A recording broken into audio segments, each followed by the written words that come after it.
बिस्मिल्लाहिर्रहमानिर्रहीम। अस्सलाम वालेकुम माय केमिस्ट फैमिली। ये है आपका favourite channel your free academia. उन बच्चों का चैनल जो केमिस्ट्री समझ कर पढ़ना चाहते हैं। रट्टे वालों के लिए है कोई और चैनल। सब बोलें 10 time my passion my chemistry. Now study time starts. Okay बच्चों, अल्हम्दुलिल्लाह हमारा चैप्टर नंबर 3 कंप्लीट हो चुका है। आज हम अपना न्यू चैप्टर स्टार्ट करेंगे, चैप्टर नंबर 4, जिसका नाम है केमिकल बॉन्ड। सबसे पहले हम इसका इंट्रोडक्शन लेंगे, उसके बाद हम समझेंगे कि किस तरह के नेचर के अंदर बॉन्ड्स प्रेजेंट हैं। उनकी डिटेल हम आहिस्ता आहिस्ता आगे पढ़ेंगे, लेकिन आज का बेसिकली लेक्चर जो है वो सिर्फ इंट्रोडक्शन है, ताकि आपको समझ आए कि जो हम फर्स्ट 3 चैप्टर्स में पढ़ते हैं कि केमिकल बॉन्ड्स बनाते हैं एलिमेंट्स, वो कैसे बनाते हैं, क्या उनका पर्पज़ क्या होता है बनाने का। So let's start. ओके बच्चों, हमें पता है कि जो हमारे पास तमाम चीज़ें हमारे इर्द गिर्द प्रेजेंट हैं वो किससे बनी होती हैं, वो मैटर से बनी होती हैं। ठीक है, हमारे सराउंडिंग में चीज़ें हैं वो सारी चीज़ें किससे बनी हुई हैं, वो मैटर से मिलके बनी हुई हैं। ठीक है, और मैटर किस चीज़ से बना है, मैटर जो है हमारे पास वो एटम से बना है मिलकर। ठीक है, हमने पढ़ा था कि पीरियोडिक टेबल के अंदर जो सारे एलिमेंट्स हैं, मैं बार बार कहती थी कि जो एलिमेंट्स हैं वो क्या करते हैं, वो कोशिश करते हैं स्टेबल होने की। अब स्टेबल होने से यहाँ क्या मुराद है, स्टेबल होने से मुराद ये है कि वो कोशिश करते हैं कि उनके जो आउटर मोस्ट शेल के अंदर इलेक्ट्रॉन्स हैं वो एक स्टेबल कंडीशन में आ जाए। स्टेबल कंडीशन में वो कैसे आएंगे, स्टेबल कंडीशन में वो आएंगे 2 सूरतों में। या तो उनके पास 2 इलेक्ट्रॉन्स होंगे या फिर 8 इलेक्ट्रॉन्स होंगे उनके आउटर मोस्ट शेल के अंदर। ठीक है, और इसके लिए वो क्या करते हैं, इसके लिए वो कुछ बॉन्ड बनाते हैं, उनको हम कहते हैं केमिकल बॉन्ड्स। इन केमिकल बॉन्ड्स का पर्पस क्या होता है, इन केमिकल बॉन्ड्स का मतलब ये होता है कि वो दूसरे एटम्स के साथ मिलकर इलेक्ट्रॉन्स की शेयरिंग करते हैं। ठीक है, शेयरिंग का बेसिकली पर्पस क्या होता है, शेयरिंग इसलिए हम करते हैं ना कि जो चीज़ हमें ज़रूरत है जिस चीज़ की, वो हम दूसरे बंदे से ले लें, और जिस चीज़ की ज़रूरत दूसरे बंदों को है वो हमसे ले लें। इस तरह जो एलिमेंट्स होते हैं, जो एटम्स होते हैं, वो भी ऐसे करते हैं। किसी को इलेक्ट्रॉन ज़्यादा चाहिए होते हैं तो वो क्या करते हैं, किसी को दे देते हैं, किसी से ले लेते हैं। ठीक है, अगर सपोज किसी एटम को इलेक्ट्रॉन्स चाहिए, एलिमेंट है कोई, सपोज सोडियम है हमारे पास, एग्जांपल के तौर पर हम रख लेते हैं कि हमारे पास सोडियम है, सोडियम को एक इलेक्ट्रॉन देना है। ठीक है, तो वो क्या करेगा, वो अपना इलेक्ट्रॉन दे देगा। ठीक है, और क्लोरीन है, उसने इलेक्ट्रॉन लेना है तो वो क्लोरीन से सोडियम से अपना एक इलेक्ट्रॉन ले लेगा। ठीक है, ये एक प्रिंसिपल है जिसको फॉलो करते हैं हमारे पास तमाम एलिमेंट्स जो पीरियोडिक टेबल के अंदर हैं। ठीक है, अब वो डिपेंड करता है वो किस तरह करते हैं, वो मुकम्मल तौर पर अपना कम्प्लीटली अपने इलेक्ट्रॉन्स दे देते हैं या फिर शेयरिंग कर लेते हैं, वो हम नेक्स्ट आगे आगे पढ़ेंगे। ठीक है, तो यहाँ पर जो मेन डेफिनेशन हमने जो लर्न करनी है, जिसके ऊपर ये पूरा चैप्टर बेस कर रहा है, वो हमारे पास है केमिकल फोर्सेस की। ठीक है, केमिकल फोर्स बेसिकली होती क्या है हमारे पास, केमिकल फोर्स उस फोर्स को कहते हैं जिसके थ्रू जो एटम्स होते हैं, 2 एटम्स, वो आपस में क्या करते हैं, बाइंड करते हैं। ठीक है, उस चीज़ को हम कहते हैं केमिकल फोर्स। ठीक है, अब वो फोर्स लगा भी सकते हैं, उनको फोर्स चाहिए भी हो सकती है। अब हमें पता है कि ये आपका कॉन्सेप्ट भी है नहीं, आप इसको फिजिक्स में पढ़ोगे कि जो फोर्स होती है बेसिकली वो 2 तरह की होती है। ठीक है, एक इलेक्ट्रोस्टैटिक फोर्स होती है और एक रिपल्सिव फोर्स होती है। मैं आपको यहाँ पर थोड़ा सा लिटिल इंट्रोडक्शन देती हूँ ताकि आपको समझ आ जाए। ठीक है, 2 तरह की फोर्स होती हैं, एक इलेक्ट्रोस्टैटिक होती है और एक रिपल्सिव होती है। उसके अंदर रिपल्सिव होती है, अट्रैक्टिव होती है। ठीक है, तो बेसिकली जो हमने यहाँ पर आज 2 फोर्सेस पढ़नी है, वो तो एक रिपल्सिव है और दूसरी अट्रैक्टिव फोर्सेस है। ठीक है, इनके ऊपर हम देखेंगे किस तरह जो एटम्स हैं हमारे पास वो किस तरह बॉन्ड बना रहे हैं इन फोर्सेस को लेकर। ठीक है, तो डेफिनेशन क्या हुई हमारे पास केमिकल फोर्सेस की, the forces responsible for binding the atoms together in a molecule is called chemical forces. अब जैसे मैंने आपको पहले बताया कि दुनिया में जो हर चीज़ होती है वो कोशिश करती है किस चीज़ की, वो कोशिश करती है कि वो स्टेबल हो। ये एक दुनिया का रूल है, हर एक चीज़ मूव करती है स्टेबिलिटी की तरफ। अब स्टेबल होना एलिमेंट्स का भी हिस्सा है। ठीक है, नेचर के अंदर ये चीज़ है कि हर एक चीज़ करती है अनस्टेबल से स्टेबल की तरफ वो मूव करती है कि वो एक स्टेबिलिटी लेकर आए। ठीक है, आप पढ़ लिख रहे हो, ठीक है, आप पढ़ोगे, आप बड़े हो जाओगे तो आप अपने प्रोफेशन के अंदर भी स्टेबिलिटी लेकर आओगे ना, कि आप स्टेबल हो जाओ अच्छी तरह। अच्छा पैसा कमाओ, आप अच्छा घर लो, ये एक स्टेबल होना ही होता है, ठीक है। इस तरह एटम्स भी ये स्टेबिलिटी लेते हैं कि वो अपने आउटर मोस्ट शेल के अंदर अपने इलेक्ट्रॉन्स को कंप्लीट करें, ठीक है, ताकि वो प्यारे लगें, ठीक है बच्चों। अब देखो हमने वहाँ पे पढ़ा था कि जो एटम्स होते हैं हमारे पास वो स्टेबिलिटी किस तरह लेते हैं, या तो वो 2 इलेक्ट्रॉन्स देते हैं या फिर 8 इलेक्ट्रॉन्स देते हैं, ठीक है, अपने आउटर मोस्ट शेल के अंदर। और उसके साथ साथ हमने पढ़ा था कि वो कोशिश करते हैं कि वो लें किसकी कॉन्फ़िगरेशन, नोबल गैसेस की कॉन्फ़िगरेशन। ये लास्ट जो हमारा चैप्टर गया, चैप्टर नंबर 3, वहाँ पर हमने पढ़ा था कि सबसे ज़्यादा जो हमारे पास नोबल गैसेस होती हैं वो स्टेबल होती हैं, ठीक है। उनकी स्टेबिलिटी की वजह से वो नॉन रिएक्टिव भी होती हैं, ठीक है। मैंने आपको वहाँ पे बताया था कि नॉन रिएक्टिव का क्या बेसिकली पर्पस है। यहाँ पर क्या उन्होंने बात की है, उन्होंने बताया है कि जो एक एटम या कोई एलिमेंट वो ना वो इलेक्ट्रॉन्स ले रहा है ना वो दे रहा है, ठीक है, उनके अंदर कोई रिएक्शन ही नहीं हो रहा, वो आराम से स्टेबल बैठे हुए हैं, उनको कोई नहीं से गर्ज कि उन्होंने इलेक्ट्रॉन लेने हैं या देने हैं, ठीक है। इसलिए वो एक रोल मॉडल के तौर पर रहते हैं। जो नोबल गैसेस होती हैं आप समझते हैं वो रोल मॉडल है, और तमाम जो एटम्स हैं और एलिमेंट्स हैं वो कोशिश करते हैं कि वो उस रोल मॉडल को फॉलो करें और उसकी तरह का बने, ठीक है। अच्छा अब यहाँ पर जो मेन इंपॉर्टेंट बात है ना, मैं आपसे अक्सर कहती रही हूँ कि जो कुछ एलिमेंट्स हैं वो कोशिश करते हैं कि वो 2 इलेक्ट्रॉन्स लें, कुछ करते हैं वो 8 इलेक्ट्रॉन्स लें। और स्पेशली मैं ऑक्टेट रूल का बहुत जिक्र करती थी आपसे। अब हम पढ़ते हैं कि ऑक्टेट रूल बेसिकली होता क्या है। 2 तरह के रूल होते हैं इलेक्ट्रॉन को फिल करने के लिए आउटर मोस्ट शेल के अंदर, ठीक है।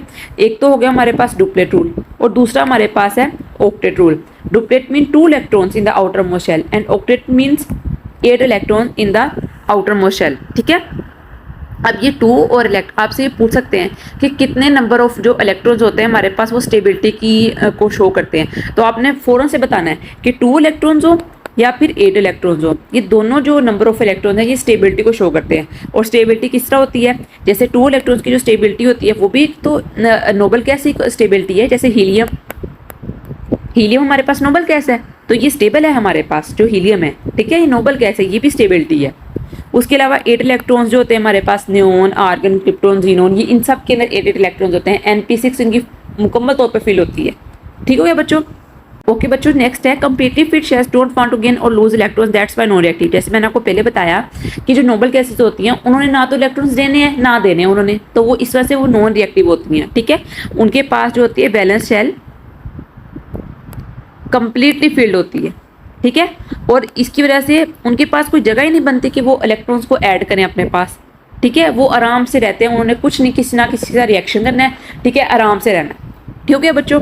ओके बच्चों, नेक्स्ट देखते हैं। कह रहे हैं कि atoms try best to get noble gas configuration, atoms combine with other atoms which is called chemical bonding. अब उन्होंने बताया कि एटम्स जो हैं या एलिमेंट्स हैं कोई भी, सपोज हमारे पास सोडियम है, ठीक है, इसके ऊपर 11 एटॉमिक नंबर होता है, इसके ऊपर 2, 8, 1, ठीक है।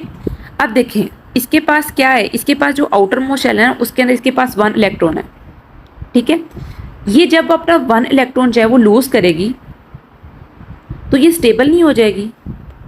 कैसे स्टेबल होगी, 1 इलेक्ट्रॉन लूज करके ज़्यादा स्टेबल होगी, या इसके अंदर आप 7 और डालोगे फिर जल्दी स्टेबल होगी। वो कोशिश करेगी कि जल्द अज जल्द वो अपना 1 इलेक्ट्रॉन जो है वो उसको लूज कर दे, ताकि वो नियोन का 10 होता है ना, नियोन की ये कन्फिग्रेशन होती है 2, 8, ठीक है, वो इसके पास आ जाती है, इसकी तरह अपने को कन्वर्ट कर लेती है नियोन के अंदर, इलेक्ट्रॉनिक कन्फिग्रेशन के अंदर, ठीक है। अब जो एटम्स होते हैं हमारे पास वो क्या कह रहे हैं, कंबाइंड करते हैं दूसरे एटम्स के साथ, जिसको हम कहते हैं केमिकल बॉन्डिंग। ये हमारे पास डेफिनेशन है बेसिक केमिकल बॉन्डिंग की। क्या होती है केमिकल बॉन्डिंग, जिसके अंदर डिफरेंट एटम्स जो होते हैं हमारे पास वो आपस में कंबाइन करते हैं ताकि वो इलेक्ट्रॉन्स की शेयरिंग कर सकें, इसको हम कहते हैं केमिकल बॉन्डिंग।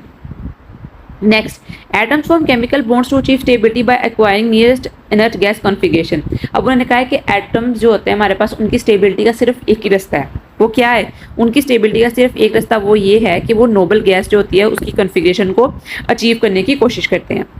अब वो कह रहे हैं कि वो 3 तरीक़ों से ऐसा कर सकते हैं, अपने वैलेंस शेल के अंदर 8 इलेक्ट्रॉन्स लेके आ सकते हैं। कैसे, by giving valence electrons if less than 3। अब अगर उनकी वैलेंस इलेक्ट्रॉन के अंदर, जैसे सोडियम है उसके पास क्या है 2, 8, 1, उसकी वैलेंस इलेक्ट्रॉन के अंदर 1 इलेक्ट्रॉन है, वैलेंस शेल के अंदर 1 इलेक्ट्रॉन है ना, तो वो कह रहे हैं by giving valence electron if less than 3। अगर तो वो 3 से लेस होंगे, ये 1 है लेस देन 3 है, तो वो कोशिश करेंगे कि ये अपने इस इलेक्ट्रॉन को दे दें, ठीक है। इसलिए वो इस तरह 1 इलेक्ट्रॉन देने से वो ज़्यादा जल्दी स्टेबिलिटी के अंदर आ जाएंगे, रादर देन कि वो 7 इलेक्ट्रॉन्स और लें फिर 8 हों फिर उसके बाद वो स्टेबल हो, तो वो इसलिए ऐसा करते हैं कि वो अपना एक इलेक्ट्रॉन दे दें, किसी भी उस एलिमेंट को दे दें, किसी भी उस एटम को दे दें जिसको 7 इलेक्ट्रॉन जिसके पास ऑलरेडी हैं, उसको एक चाहिए तो वो अपना 8 ऑर्बिटल कंप्लीट कर ले।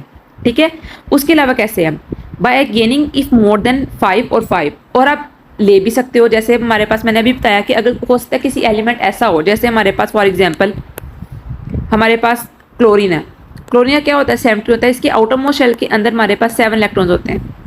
अब जो क्लोरीन होता है हमारे पास वो क्या करता है, वो स्ट्राइव करता है, कोशिश करता है कि वो एक इलेक्ट्रॉन ले ले ताकि उसका ऑक्टेट कंप्लीट हो जाए। अब वो रादर देन कि वो कोशिश करे कि वो अपने 7 के 7 इलेक्ट्रॉन्स किसी को दे, उसके बाद 2 इलेक्ट्रॉन्स की तरफ आए, फिर डुप्लीकेट फॉलो करे।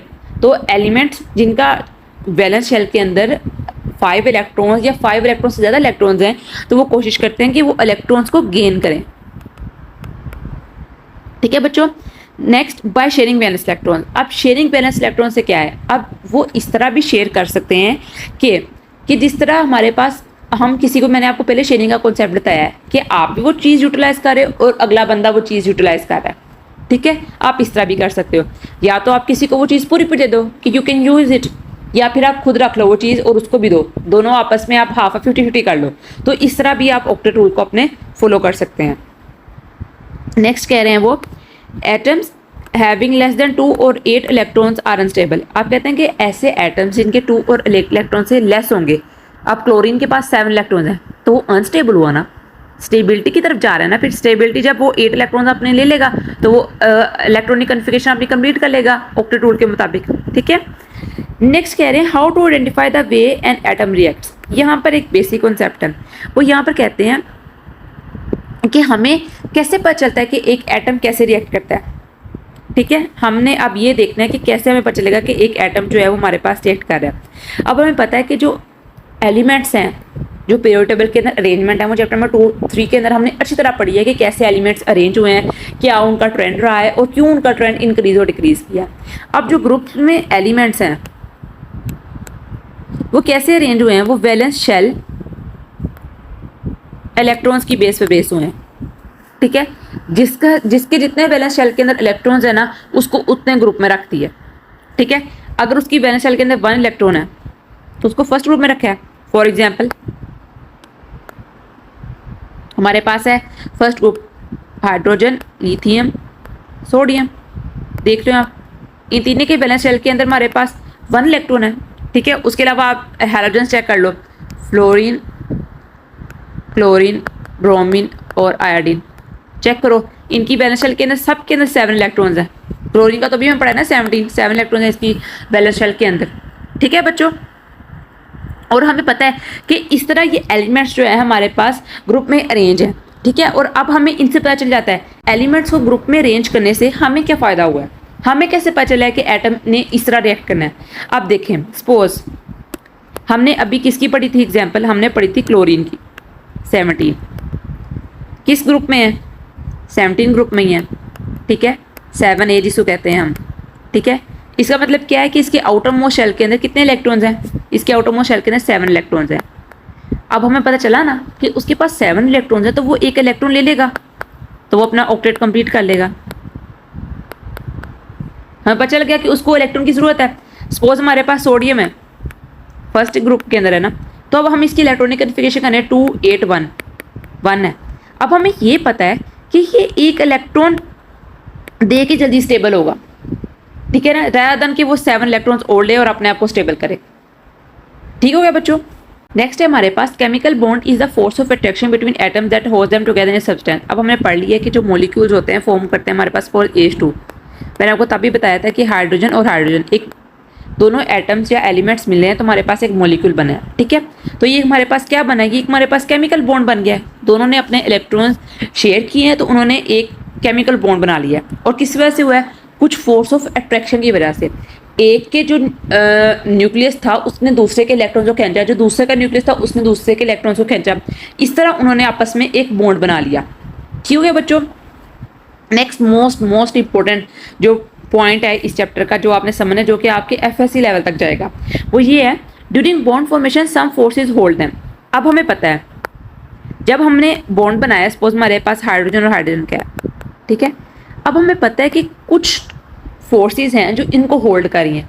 फोर्सेस के बगैर तो अब हम अपनी अर्थ पे मूव कर रहे हैं, ठीक है, ग्रेविटी है, ग्रेविटी तो है, इसको ग्रेविटेशनल फोर्स भी कहा जाता है, ठीक है।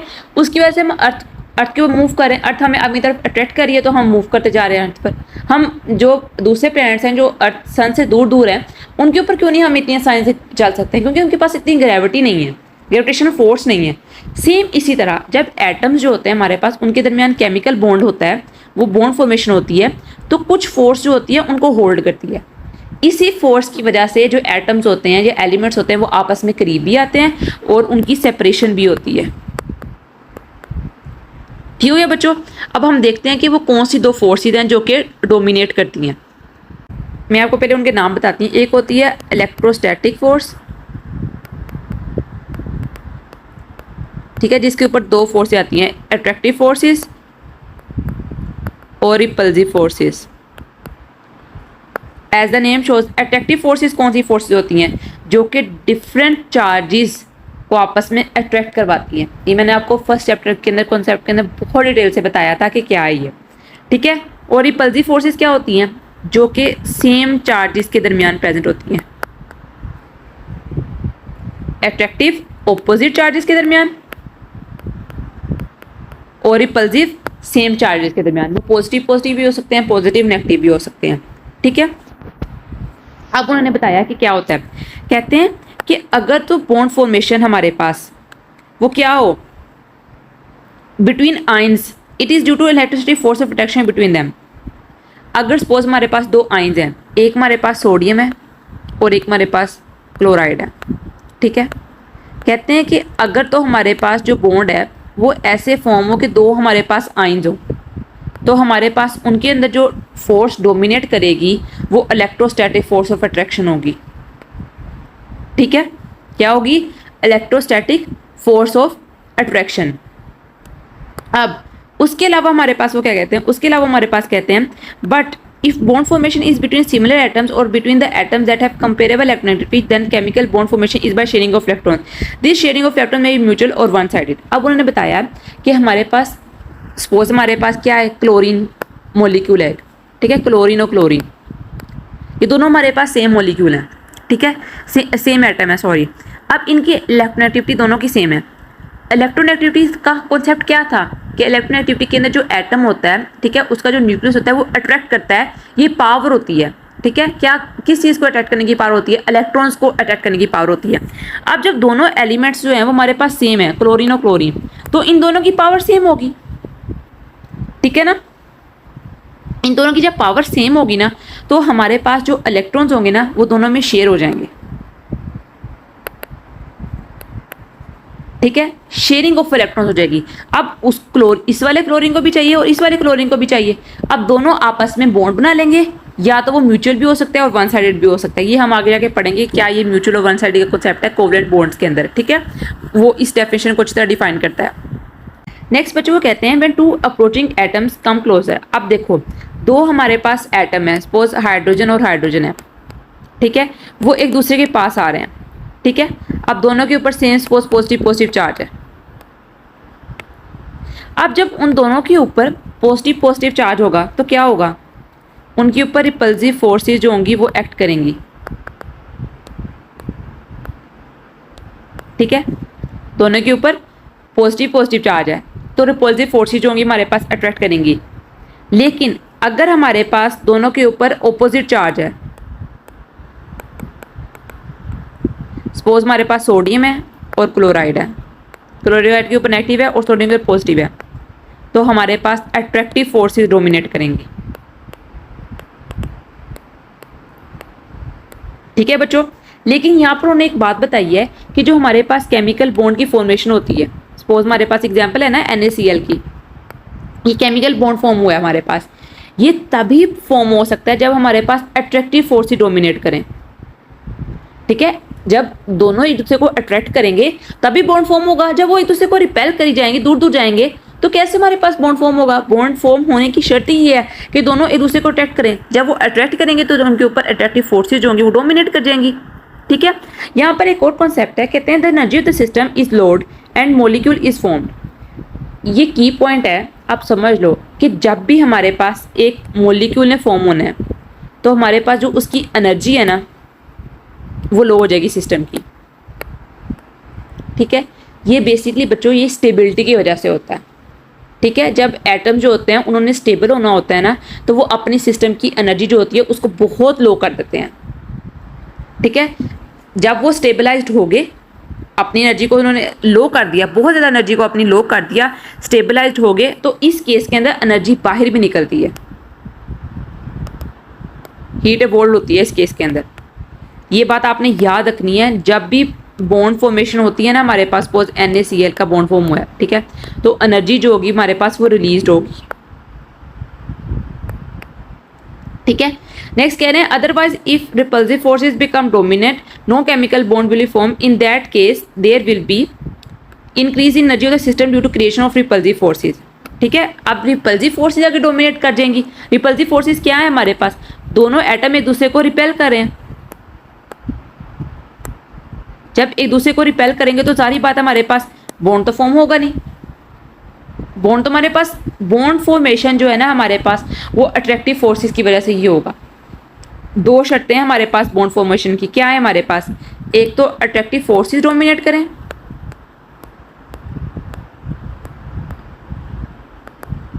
ठीक है, और दूसरा हमारे पास क्या हो, एनर्जी सिस्टम की लो हो, तो तब हमारे पास बच्चों क्या होता है, तब हमारे पास बॉन्ड फॉर्म होता है। ठीक है, ओके बच्चों, आज के लिए इतना ही, कल तक के लिए अल्लाह हाफिज।